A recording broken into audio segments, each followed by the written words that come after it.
Hello everyone, this is Neetu Rani and today we are going to discuss previous year paper solution December 2019 on the topic Mathematical Reasoning and Aptitude Part 2. Before discussing question, first we are going to discuss the importance of the topic. So कितने number के question पूछे जाते हैं mathematical reasoning and aptitude से? So that is 7 to 8 minimum 7 से 8 question आपसे minimum पूछा जा सकता है और ये एक अच्छा मौका होता है पेपर में आप अच्छा स्कोर कर सकते हैं और इसके साथ ही इसका वेटेज बन जाता है 14 to 16 मार्क्स का। और आप देख सकते हैं टोटल 100 में से 14 to 16 मार्क्स काफी ज्यादा इंपॉर्टेंस रखते हैं, है ना। देन बात कर लेते हैं कि क्वेश्चन का लेवल क्या होता है। तो देखो आज मैं आपको इजी क्वेश्चन तो मैंने पार्ट 1 में बताया था, आपको मॉडरेट भी था वहां पर। आज कुछ डिफिकल्ट लेवल के भी क्वेश्चंस हो सकते हैं और वो क्यों डिफिकल्ट है उसका रीजन भी बताऊंगी। ओके, तो चलिए स्टार्ट करते हैं with the very first question. पहला क्वेश्चन है आपका सिलॉक्स से। So consider the following argument. आपको यहाँ पर 2 स्टेटमेंट्स दे रखे हैं और एक कंक्लूजन है। आपको फाइंड आउट करना है what is the mood of the above proposition. ठीक है, सो पहला जो स्टेटमेंट है आपका सम चेयर्स आर कर्टेन्स।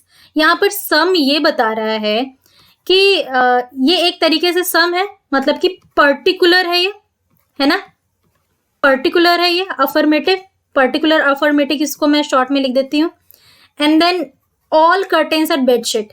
ऑल की बात हो रही तो यूनिवर्सल अफर्मेटिव है।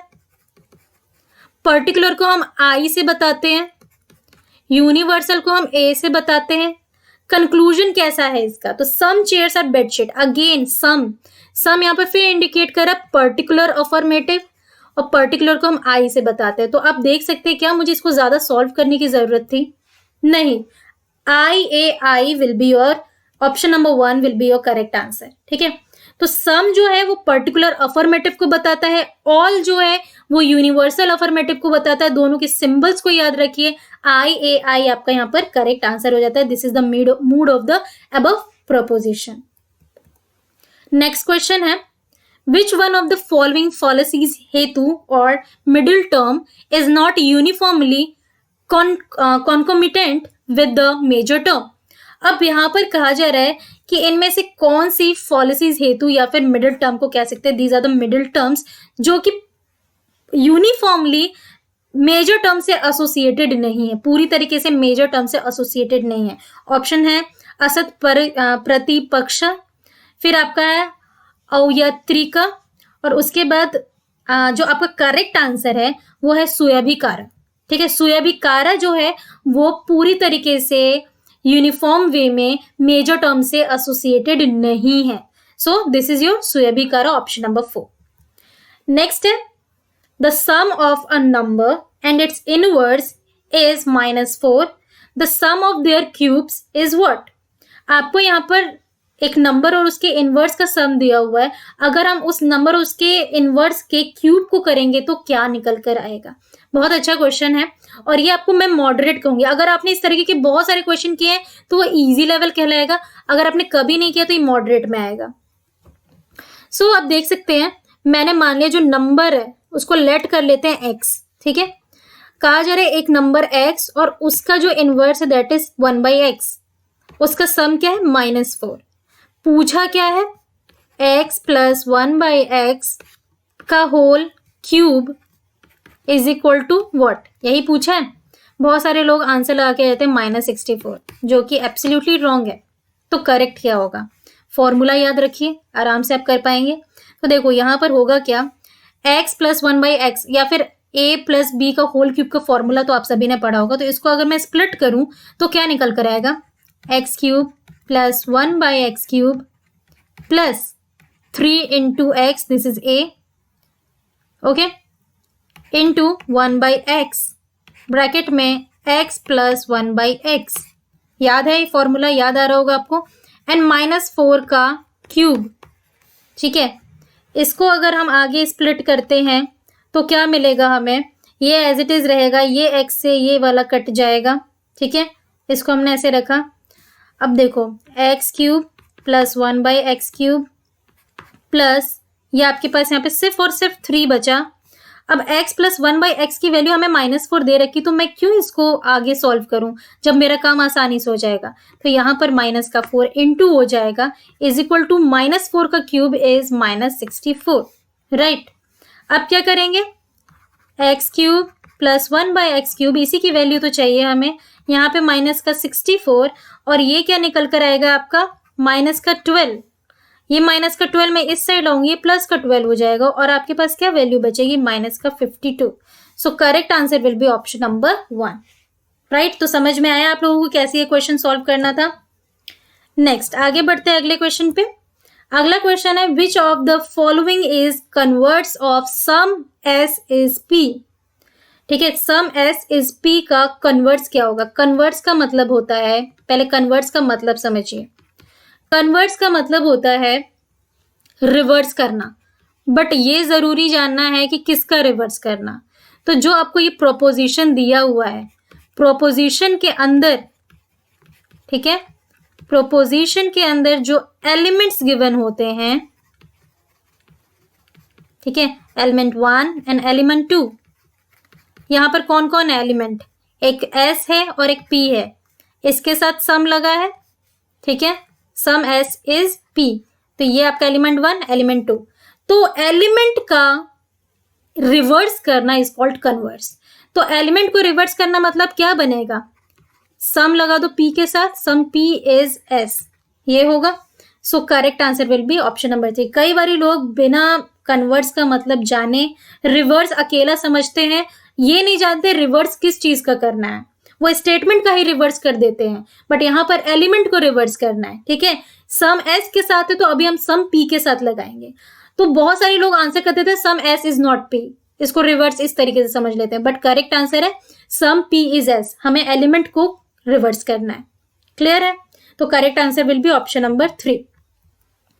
अगला क्वेश्चन है आपका, ये एक तरीके से रीजनिंग का पार्ट है क्योंकि assertion and reasoning based question माना जाता है, बट जो टॉपिक यहाँ पे इंक्लूड हुआ है, कई बार यहाँ पर इंक्लूड अभी टॉपिक किया गया टीचिंग एप्टीट्यूड, कई बार रिसर्च एप्टीट्यूड पे पूछ लेते हैं, एनवायरमेंट पे पूछ लिया जाता है, एजुकेशन पे पूछ लिया जाता है। ठीक है, तो ये थोड़ा मिसलेनियस वे में आता है। तो देखो यहाँ होता क्या है, आपको 2 स्टेटमेंट गिवन होंगे। अब एक स्टेटमेंट असर्शन कहलाएगी और दूसरी रीजन। असर्शन में लिखा गया use of slang in formal teaching makes communication lively and interesting. Reason कहता है academic decency demands the avoidance of slang in the classroom environment। अब assertion मतलब एक बात कही जा रही है, ठीक है, एक एक्शन, assertion को एक तरीके से एक्शन ले सकते हो कि ये ऐसा होगा और वो ऐसा क्यों हुआ, उसका रीजन नीचे दिया हुआ है। अब आपके सामने 4 ऑप्शंस है, या तो ऐसा हो सकता है कि assertion और रीजन दोनों ही करेक्ट है, ठीक है, जो काम किया गया, एक्शन लिया गया वो भी सही है और उसको करने का जो रीजन एक्सप्लेन्ड है वो भी सही है, या फिर ऐसा हो सकता है कि दोनों के दोनों ही रॉन्ग हो, मतलब चीजें हो सही हो लेकिन दोनों एक दूसरे से जुड़ी हुई ना हो, गलत तरीके से एक्सप्लेन की गई हो, ऐसा हो सकता है। या फिर असर्शन करेक्ट हो और रीजन गलत हो, या फिर असर्शन रॉन्ग हो और रीजन सही हो। तो पहले तो देख लो कि किस बारे में बात हो रही है, फिर आप डिसाइड कर सकते हो असर्शन और रीजन में से क्या सही है और क्या गलत है। यहाँ पर देखो, use of slang in formal teaching makes communication lively and interesting. बात क्या हो रही है, फॉर्मल टीचिंग की। फॉर्मल टीचिंग मतलब जहां पर फॉर्मल लैंग्वेज का यूज किया जाए, और मैं आपको बता दूं स्लैंग का मतलब क्या होता है, इनफॉर्मल वे ऑफ टॉकिंग। जब फॉर्मल टीचिंग हो रही है वहां पर इनफॉर्मल चीजें कम्युनिकेशन को इंटरेस्टिंग एंड लाइवली कैसे बना सकते हैं, तो ये तो रॉन्ग है। आप ऑटोमेटिकली तीनों के तीनों स्टेटमेंट को यहाँ पे रॉन्ग कर सकते हो, ठीक है, क्योंकि यहाँ पर तीनों में ट्रू बताया जा रहा है, असर्शन को ट्रू नहीं है कहीं पर भी। अब देख लो क्यों ऑप्शन नंबर 4 सही है, असर्शन तो रॉन्ग है बट जो रीजन है वो बिल्कुल सही है। देखो, एकेडमिक डिसेंसी डिमांड्स, जो एकेडमिक में डिसेंसी बनाए रखने के लिए जो डिमांड है वो ये है कि क्लासरूम एनवायरनमेंट में इनफॉर्मल लैंग्वेज को अवॉइड करें। बिल्कुल क्लासरूम में आपसे टीचर भी बिल्कुल फॉर्मल वे में बात करता है ताकि बच्चे फॉर्मल सुनेंगे तो ही वो फॉर्मल वे में बात करना सीखेंगे। तो रीजन बिल्कुल सही है, ठीक है, तो गलत क्या है, असर्शन। तो option number 4 will be your correct answer. So that's all. Total हमने यहाँ पर 5 क्वेश्चंस को देखे।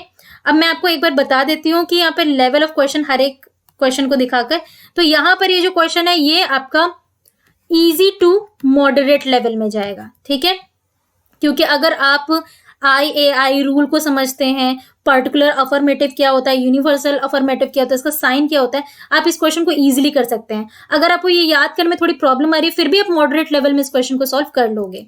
नेक्स्ट, इस तरीके के क्वेश्चन डिफिकल्ट में आते हैं इसलिए क्योंकि इसको आपको याद रखना पड़ता है।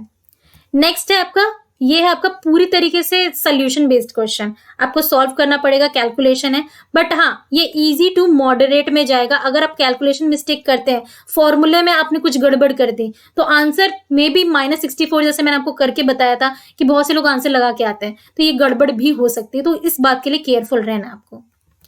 देन उसके बाद इस तरीके के क्वेश्चन आपके मॉडरेट लेवल में आते हैं। जैसे मैंने आपको बताया कि स्टूडेंट्स गलती में ये आंसर लगा के आ जाते हैं, बल्कि करेक्ट ये है क्योंकि वो प्रोपोजिशन के एलिमेंट को रिवर्स करना भूल जाते हैं।